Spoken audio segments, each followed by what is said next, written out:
Hello everybody, this is Mr. Combs. I hope you have enjoyed the videos that I have assigned this week to help you fill out your information sheet and work through translating from situations to expressions.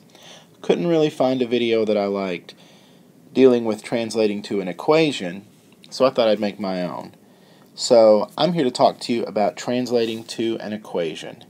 And the thing you want to remember when you're looking to translate from a situation to an equation is that an equation will have an equal sign, and that's the big difference between an expression and an equation. An equation has an equal sign. Remember, an equation says that two quantities are the same as each other. They represent the same value. In a situation, this equal sign will always be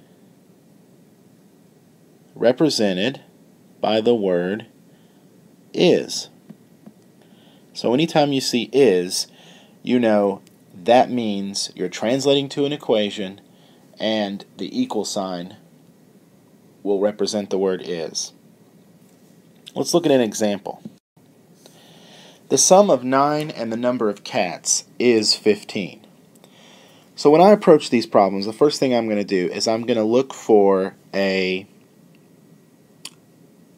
word is, and I see the word is. The word is right here, so I know that I'm translating from a situation into an equation, and I know that the is will be the equal sign. So basically I know in this case that something is 15. So I can write equals 15.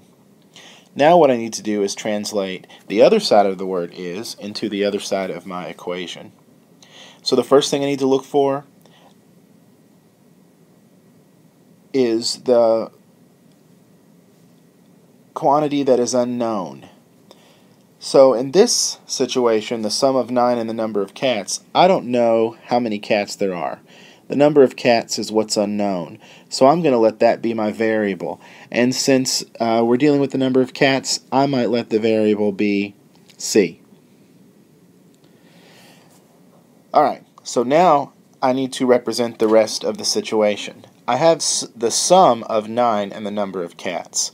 So how do I represent the sum of 9 and C? Well, sum means addition, so I'm going to take 9 plus C and set that equal to 15. If you said C plus 9 is equal to 15, that's okay too. Both of these are okay. What I like to also do, just to make sure that I have taken care of everything, is I like to find a correspondence between everything in my situation and the equation. So if I see the sum of 9 and the number of cats, so the sum, okay, I have the sum in my equation, of 9, I have 9 in my equation, of the number of cats, I have C, which represents the number of cats, is, so I need an equals, and I have it, 15. 15.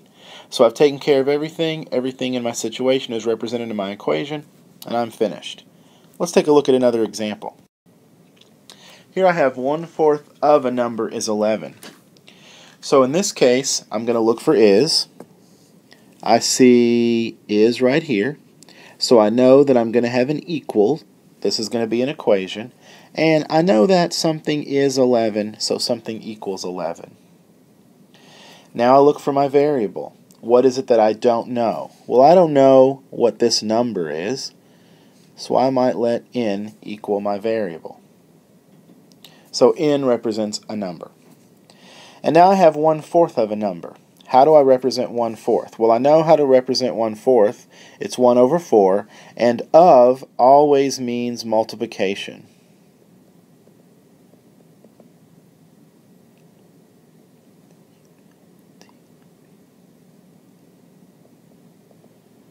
So this is 1/4 times n.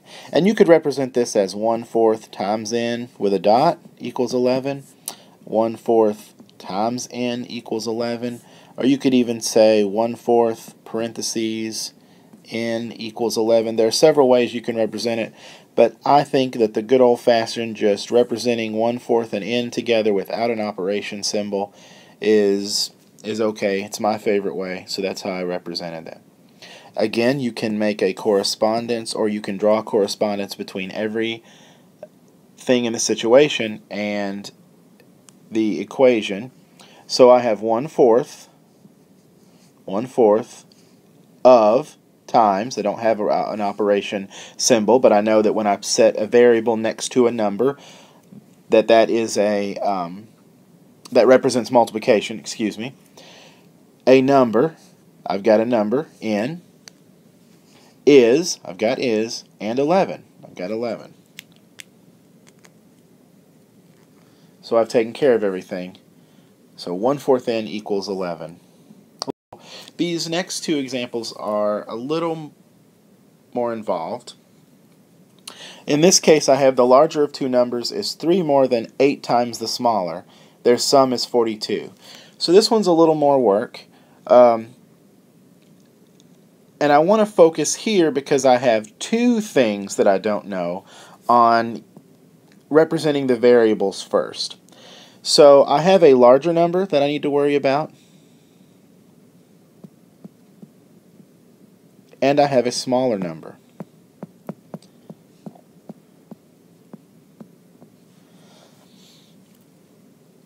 Alright, so the larger of two numbers is 3 more than 8 times the smaller. I'm looking for the number that I know the least about. What number do I not know anything about? Well, I know that the larger of two numbers is 3 more than 8, so I know some things about the larger, but I don't know anything about the smaller. So I'm going to let the variable represent the smaller number. So I'm going to say that maybe the smaller number is n.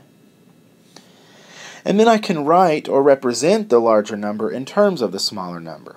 So I'm going to say the larger number is 3 more than 8 times the smaller. So if I'm looking at the smaller number, I need to first represent 8 times that. So how do I represent 8 times n? Just 8n. And then I need to represent 3 more than that. Well, 3 more than 8n is 8n plus 3. 3 more than means to add 3. So now I have both of my numbers represented. And I know their sum is 42, so if I take 8n plus 3, that's the first number, and add it to the second number, then I know that I'm going to get 42. So that's how I create my equation, and there it is. Alright, let's look at the last one. The last one says Melissa earns $9.50 per hour, $9.50. If she works H hours, her earnings will be $304, or $304. Well, this one's not as involved as I thought it would be. But let's see. I don't know how many hours that she's worked. And this problem even gives us a suggested variable. It says use H, so I'm going to use H for the variable. Now, I don't have the word is here, but I do have the word will be, and be is sort of like the word is, so I know that something will be or something is 304.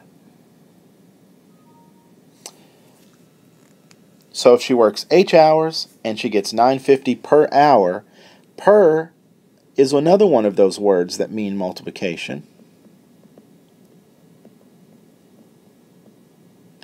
So in this case, we can say that the equation that this situation suggests is 950 or 9.50 times H is equal to 304.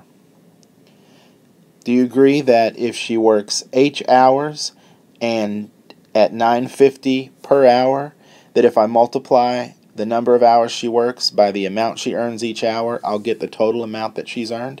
Yeah, that makes sense. So we've created our equation. 950 H is equal to 304. And you could also say 9.5 H equals 304. You don't need that zero. But I like to put it in there to remind me that I'm dealing with money. Alright, well I hope this helps. And you are now ready to complete homework exercise A in my math lab, translating to situations and equations.